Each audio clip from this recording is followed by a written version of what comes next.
I'm Jim from AbleNet. Today, I'm going to show you how to force restart the QuickTalker Freestyle.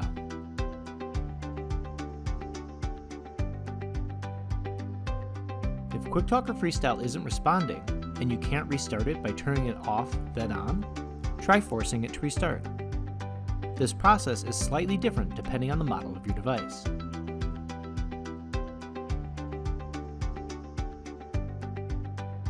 It is important to note that this process must be done quickly. This process includes 4 steps. 1. Press and release the volume up button. 2. Press and release the volume down button. 3. Press and hold the top button. In step 4, when the Apple logo appears, release the top button. Let's see what this looks like.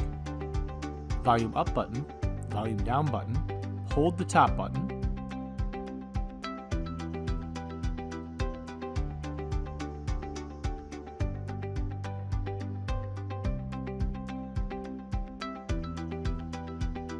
Now that the Apple logo has appeared, we can release the top button.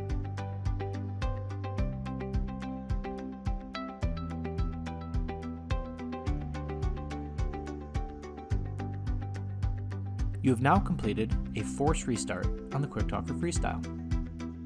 For more great resources and ideas on how to use your AbleNet technology, go to www.ablenetinc.com and click on the Help link at the top of the page to access our knowledge base.